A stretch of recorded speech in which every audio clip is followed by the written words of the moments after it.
Members, HB 5 passed the House unanimously on March 2nd, and we are now a day before the end of session, and we have the conference committee report back. Several amendments on the Senate floor put the bill back closer to the version that passed out of the House instead of the committee sub that passed out of the Senate. There were also two standalone bills that were tacked on. Members, there was one amendment that caused a great deal of concern that we went to conference on. And I would say this, essentially, most of that language was pulled out. What ended up happening is we basically went to Section 84, and my friend Travis Clardy and several on the conference committee helped with the wording. But the protection that the SSCCs have is essentially what is in statute today under Section 84. One of the things I would note, a lot of the concern about that, I'm afraid had more to do with people not wanting the community-based to succeed. We actually have given very similar protection in other bills to these providers, but that's not what is in the final committee report. That's not what they will have. I do think they will still be able to be successful. But with those changes, I think we have a compromise on all the issues that we need. So we'll allow DFPS to have the structural autonomy and the decision-making authority that they need to address the foster care capacity crisis and other pressing issues. And with that, I'd open it up to questions. Mr. Wally, for what purpose? Will Jim yield for questions? Mr. Frank, he yields. Thank you, Mr. Frank. And just to clarify on the, and I want to specifically target the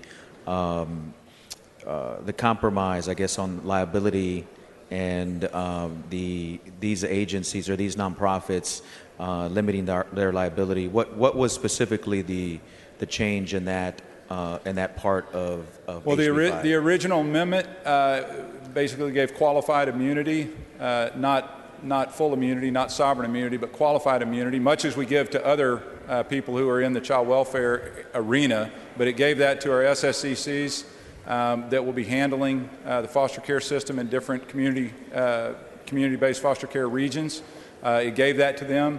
Essentially, what we ended up doing is putting it back to where it is today, which there is already protection in statute for nonprofits working in the child welfare system. It's still, I think there is still some concern that could create some problems, but it's essentially where we ended up in conference.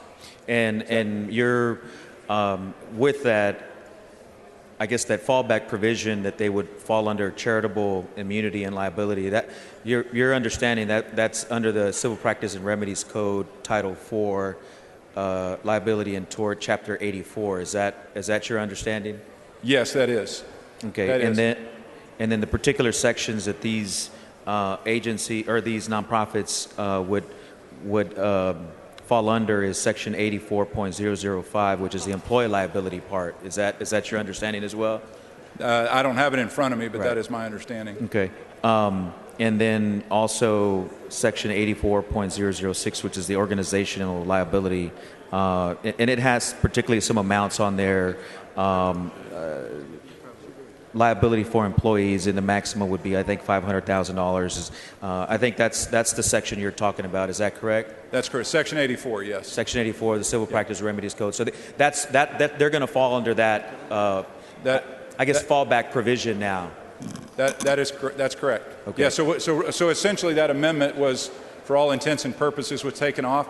And I think again, I think there was a lot of people that made, to me, a much bigger issue of that than was needed. In fact, just so we're clear, this protection that was requested by the Senate is already done in other places. In fact, our own Ms. Thompson had House Bill 1501 that gave child custody evaluators liability protection, complete protection from civil damages. Okay? But what we have done in this bill, is essentially remove that. So I think we're... And I'm going to change gears on you on the actual expansion. I know there was an understanding that there were two. The initial rollout would be several areas. I know it's related to the. If you would, we'll have a chance on SB 11 to talk about that, because that's not. This is DFPS standalone. This is not that bill. No.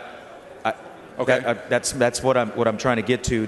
The relatedness of these two bills is part of a package that you're trying to roll out in reference to trying to reform the system. Is that correct statement? So that we have a better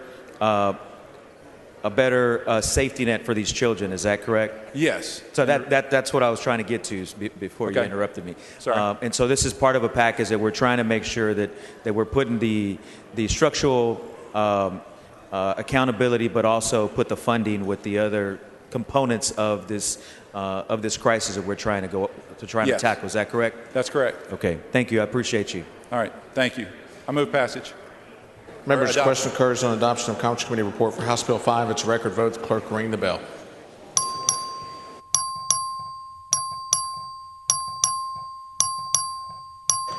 Show Representative Keogh voting aye. Have all members voted? There will be 145 ayes, 1 nay, 2 present not voting. The motion prevails.